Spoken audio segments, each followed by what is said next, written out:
Hey everybody, this is D Hunter, bringing another action figure review.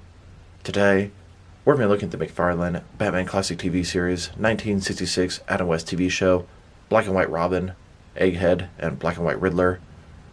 I actually ordered these figures from the CMD store last night, and lo and behold, found them at Target today, but I just could not wait on Egghead. I've been waiting on him for a very long time. Probably could have waited on the other two, but it's all good. I'll keep my receipt for these three, and then return them when I get them from CMD store. So let's take a look at the packaging. As you can see, DC McFarlane Toys, ages 12 plus, Batman Classic TV Series. Here's Robin, black and white, 2 action bubble effects. Backside, got Robin, the Batcave, and there's Robin's barcode, in case that helps anybody. Then we have Egghead, played by Vincent Price. Really excited for this figure. Brand new Batman villain, never been released in 6 and 7 scale. Action bubble effects, specific for Egghead. Backside, here's Egghead, here's his barcode, and finally we have Riddler, his mask pulled down, not in his face, couple action bubble effects. He's also done in the black and white color. Backside, Riddler, his barcode. So kind of amusing. I swear when I ordered these last night I told myself I'm going to find them tomorrow, and I damn sure did. But you know what? If I go back in time, I'd do it exactly the same. Better safe than sorry. Check off this Target exclusive on my list. Another Bat character. Awesome. So with no further ado, let's open them up. Alright. Now that we have these figures out of the package, here they are with all their accessories laid out. They don't come with any traditional accessories. Each one of them comes with 2 of the action bubble effects. The show was very known for those. Kind of like taking the comics action effects and putting them in live action format. I already did a review on Egghead separately. I did a review with him by himself because it's such an excellent figure. But you can check that out if you want. This is going to be a video of the entire wave. Robin, Egghead, and Riddler. So we have a black and white version of Robin, played by Burt Ward. And then a full color version of Egghead, played by Vincent Price. And then another black and white. This is Riddler, played by Frank Gorshin. This is an unmasked Riddler, which is kind of an interesting. In this video, we're going to take a look at each of the figures. We'll check out their accessories, height, and articulation, and we'll compare them with a bunch of other relevant action figures. So, since Egghead's one I was most definitely looking forward to the most in this wave, we'll start off with him. So here's Egghead. He's played by Vincent Price. He's one of those obscure villains from the 1966 show. He's made up for that show, but has been incorporated into the comics at least once or twice. I'm a huge fan of the obscure villains. A ton of customs of unusual Batman rogues, and Egghead is no exception. We'll check out my custom later in this video. But right now, let's look at this excellent figure. Exactly. So starting with his head here, looks like Vincent Price. The likeness is fantastic. Something about the eyebrows, the eyes, the nose, the mouth, the little lines on the cheeks. For a basic retro line, they did a great job pulling that off. He's got a tall, bald head, sort of egg-shaped. Going further down, he's got the suit, mostly white, but yellow trim, yellow shirt. Of course, the colors of an egg white and the yolk. Yellow handkerchief, sort of white little bow tie thing. Looks like single-jointed elbows, single-jointed knees. Nice suited figure with a gimmick. Absolutely love adding Egghead to the Batman Rogues collection. And just a closer look at his face and head sculpt. The likeness is phenomenal, especially for a little bit of a more basic retro line like this. Although I will say, I noticed the price went up to $19.99. Worth every penny in this one. So now let's take a look at his accessories. And I'll probably skip looking at Robin's and Riddler's, as they're the exact same thing with different wordage. So there's 2 of these action bubble effects. It's like taking the action bubbles from the comics and putting them right into the show. And his are themed for Egghead. First one here says Splat. It'll connect onto his wrist. And the other one, it says Crack. Here are their action effects on top of a huge pile that I've accumulated during collecting this line. Here's Egghead punching Batman. Splat. But Batman quickly gets it back. Crack. And an accessory I wish he came with would be some eggs. Here's a carton of eggs that I think came with a Clerk's figure. pretty nice and appropriate for Egghead. So, not only that, but I made my custom Egghead, and we'll show them off shortly. I tried to make some custom eggs. Didn't come out so good. Just some little sort of white balls. I don't know, some larger ones. Maybe a brown egg there. And then got a whole bunch of these dinosaur eggs. Here's Egghead holding this carton of eggs. Now that we've taken a pretty good look at both the figure and his accessories, now let's check out his height from bottom to the top of his head, staying at about 5.9 inches tall, which can translate to about 15 centimeters. I really like this Egghead figure, just wish he was a little bit taller. Either way, super happy to have him in the collection. And now for his articulation. Starting with his head here, of course, it can rotate from side to side. Like up and down, not really. Can't really tilt. I mean, a little bit. Shoulders on a ball joint goes out a little bit more than 90 degrees. Up, down, around. Mine's a little bit tight. No bicep cut. Single jointed elbow, 90-degree bend with rotation. His wrists simply rotate. Torso is one solid piece. Traditional waist swivel. Old school T-crotch hips. They go forward that much. Back, just a little bit. Single jointed knees, about a 90-degree bend with rotation. Love the little yellow stripe down the side of his suit. Then his ankle here, absolutely nothing going on there. Basic, retro, really happy to have him to the collection. Here's Egghead, laying in a carton of eggs. And you know what? I'm going to go to the store and get a full one. Here's an image of Egghead laying in a huge pile of eggs. He looks so happy. It's like a little bed for him. Here's Egghead carrying around a giant egg for some nefarious plot. Here's Egghead taking his rightful place in the villain's lair with the rest of the Bat Rogues. They're going to team up and take down the Bat. We'll make our own sequel to the 1966 film. I love it. I cannot wait to add King Tut to the mix here, giving us a ton of Bat Rogues. I hope eventually they make Mad Hatter and Bookworm. And like I said, I can't wait to add King Tut to the mix. Oh, and that's right, they're also doing Two-Face. Hope they do Bookworm, Mad Hatter, and a bunch of others, but for now, I'll add my own Bookworm, using the back left there. Nice little 1966 custom figure. Now let's check them out. Next is some other action figures, starting off with my other Egghead figure. Here's this McFarlane Egghead figure next to a custom Egghead my wife made for me about 15 years ago. This guy's got a lot of mileage, a little bit beat up over the years, but I really like the figure. Scales great with his McFarlane stuff, and he's one of the earliest customs that I ever had or ever made. I cherish him. He definitely has a special place in my heart to this day, and happy to have the real thing now.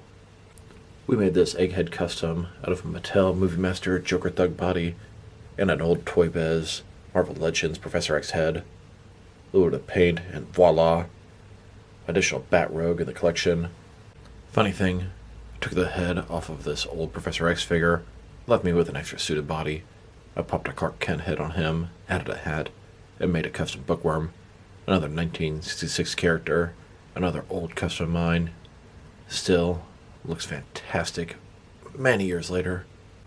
Here are all of the different villains that they've made in the McFarlane's 1966 Batman line. Mr. Freeze, Two-Face, King Tut, Egghead, Joker, Penguin, Riddler, and Catwoman. McFarlane has surpassed my expectation for this line. I love it. Huge variety of colorful, crazy villains. There's actually no rumors as to who's going to come next. I would love to see Bookworm for the TV show, or Killer Moth for the Batgirl pilot, even Bane for the comic series. There's a ton of possibilities of what they could do. Now let's look at this White Robin figure. This figure is done in black and white, and you may wonder, why was he done in black and white? The show originally aired in color. But back in the 60s, a ton of households still had black and white TVs, so this is how a lot of people saw the show. So let's take a look at him. This is a Dick Grayson Robin in his traditional classic costume, played by Burt Ward. You can sort of see the likeness there. The hair, the domino mask, the face. Of course, this guy's done in black and white. Ton of black, white, gray colors. Old school Robin outfit, those buckles. Got that sort of elf or circus performer outfit. Single jointed elbows, single jointed knees, those elf shoes.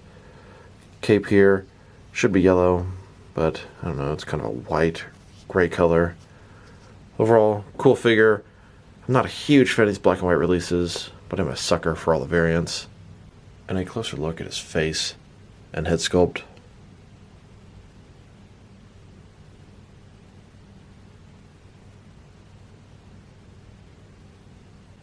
Now for his action bubble effects. They're done in black and white, just like the figure. One says BAM, one says WHAM. Now let's check out his height. From bottom to the top of his head, about 5.4 inches tall, which can translate to just under 14 centimeters. Now for his articulation. Start with his head here. Of course, it can rotate from side to side. Can't really look him down very much. Can't really tilt from side to side. Shoulders on a ball joint. Goes out more than 90 degrees. Up, down, around. Single jointed elbow. They go in about 90 degrees with rotation. And his wrists kind of rotate. There's a cut at the glove here. Torso's one solid piece. Traditional waist swivel. Old school. Tiles hips. Forward about that far. Back, not very much. Single jointed knees. They go back a little bit more than 90 degrees with rotation. That's about it on the articulation side. And now let's check him out next to some other figures. Here he is with the standard color version of the McFarlane 1966 Batman Classic TV series Robin. Then with the Platinum Chase Unmasked version. And now next to the Lunchbox 4-pack version. This is a little bit darker green and all white eyes. Here are all 4 versions of the McFarlane Classic TV series Robin. I believe the next wave is going to contain a comic Batgirl and then a Batman and Robin. If I recall correctly, and I might not be, I think it was like a negative Batman and a negative Robin. But it's been a while since I saw that leaked list. Here's this new black and white Robin next to the Mattel Burt Ward Robin figure. Doesn't look quite as good, but is more articulated. So, depending on what you're going for, I don't know which one's better, Mattel or McFarlane. Like I said, McFarlane looks better, but Mattel moves quite a bit better. It'd be nice to get best of both worlds. Here's the McFarlane 66 black and white Batman next to the black and white Robin. Here's the entire McFarlane black and white 1966 collection. And honestly, that'd be totally cool if they didn't make any more like this. Now let's check him out next to some other Dick Grayson Robin figures. Here he is, next to 3 DC Direct Batman Animated Series Dick Grayson Robin figures. Here he is, next to all of my Mattel Dick Grayson Robin figures. Here are all of my Dick Grayson Robin figures. Got quite a few of them. Looking forward to McFarlane's DC Multiverse Dick Grayson Robin. I think it comes out at the McFarlane Toy Store on February 7th. And here are all of my 6 and 7 inch scale Dick Grayson as Nightwing figures. Now let's look at the 1966 Unmasked black and white Riddler. Riddler was played by Frank Gorshin, at least for part of the series. Later a different actor took over, but they haven't made a figure of him yet. Hopefully in the future. So let's take a look. Start with his face here. Kind of looks like Frank Gorshin. The black and white, I don't know, throws it off a little bit for me. He's got the short hair, unmasked head. He does have this mask around his neck, which the Platinum version did not come with. But unfortunately, it's too small to pull up and fit around his face. I was able to get it up, even past his nose, but you're not going to get the back part where his head gets bigger. Maybe if I heat it up and stretch it out, but I'm not trying to do all that. It's cool to have it around his neck, but kind of like, what's the point? Going further down, he's in that spandex or a jumpsuit, black question mark on his chest, single jointed elbows, single jointed knees, question marks up and down his leg, fairly basic sculpt, and you really can't even see the difference in the coloring of his trunks versus the rest. It's all done in the same shade of gray. And a closer look at his face and head sculpt.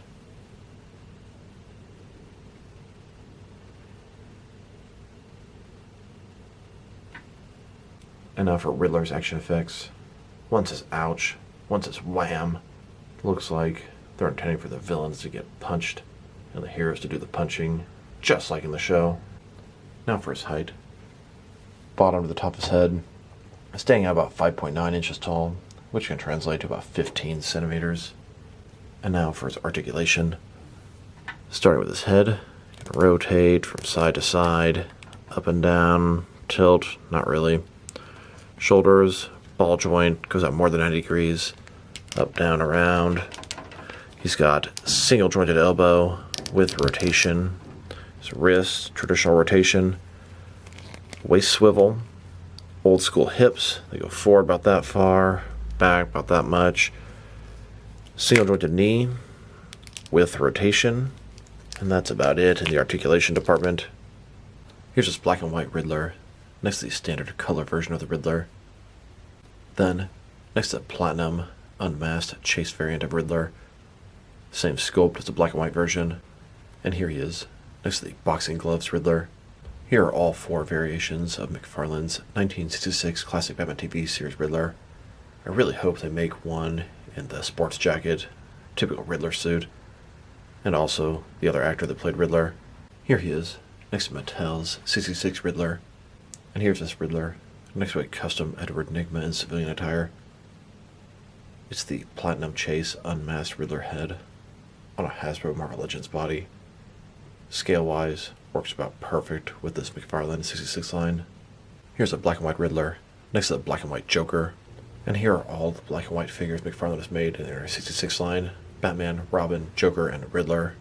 Now let's check him out. Next to some other Riddler figures. Here he is, next to an Edward Nygma from Diamond Select's Gotham line. I also made a custom 7-inch scale Edward Nygma civilian attire with a Diamond Select Gotham head. And here he is, next to a McFarlane DC Multiverse, the Batman Riddler. Then, next to my DC Direct and DC Collectibles Riddler figures. And now, next to a Yamato Riddler. Here he is, with all of my Mattel Riddler figures. Then, next to some older Kenner Riddler figures. Here's my entire collection of Riddler figures. Quite a bit. And I got 3 of the McFarlane DC Multiverse Riddler figures from the Batman to use as Riddler henchmen. There were a ton of them in the film. Here are a couple more custom Riddler thugs that I got on eBay a long time ago.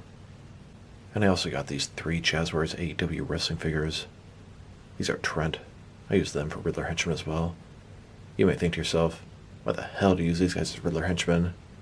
But turn around and ask no further. Now let's check them out, next to some other action figures, starting off with some other 1966 Batman figures. Here's this wave of 66 figures on the left, next to the next wave on the right, King Tut, Radioactive Batman, and Two-Face. Reviews for them are coming soon.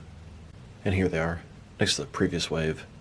This is Black and White Batman, Mr. Freeze, and Black and White Joker. Then, next to the Lunchbox 4-pack. And before that, they released a figure of Alfred as Batman. Here's the entire McFarlane 1966 Batman TV series line. We have a ton of figures, ton of characters, and even more variants. Really liking the line, really liking the new additions to the roster. Can't wait to see what's next. I believe the next wave is going to be a comic Batgirl and a new variant of Batman and Robin. Really wondering what's coming up next after that, though. Personally, I would love to see Bookworm and Killer Moth from the TV show. Now let's check them out, next to some action figures from different various companies, to see how they fit in both scale and style-wise, in case you want to know which lines you can mix them with. Since they're McFarlane Retro 1966 Batman Classic TV series figures, they're on the smaller end of what I'm collecting, 6-inch scale. I'm going to start my comparisons with some of the smaller action figure lines I collect, and work my way larger. Here they are, next to some Jazzwares Fortnite figures. And here they are, next to some SH Figure Arts action figures. Here are these figures, next to several cans of cat food.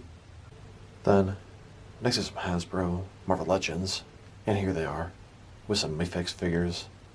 Then, next to some Mattel DC Universe Classics and Multiverse figures. And here they are, next to some Mezco 112 collective figures. And now, with some Jazzwares AEW wrestlers. And here they are, standing with some NECA figures. Then, with some DC Direct and DC Collectibles figures. And here they are, with some of the McFarlane Toys brothers. But these McFarlane toys are 7-inch scale, unlike the retro 6-inch scale figures. Then, with some DST or Diamond Select toys. And finally, next to some Jack-specific wrestling figures. So overall, these are some pretty nice figures. The two black and white figures don't really do very much for me, but Egghead does a ton for me. I think Egghead is a cool, crazy character. I love the lesser-known, obscure Batman rogues. I love Batman characters, allies, and villains that have never been released before in 6 and 7-inch scale. Egghead is an awesome addition to the Rogues Gallery and the overall collection. So this is D Hunter. Thank you guys for watching this video. If you liked the video, press like below. If you have anything you want to say with the video, add to the comment section. If you want to see additional action figure reviews from me, press subscribe. I do appreciate you do that. Once again, this is D Hunter. Thank you guys for watching this video, and I'll talk to you guys real soon.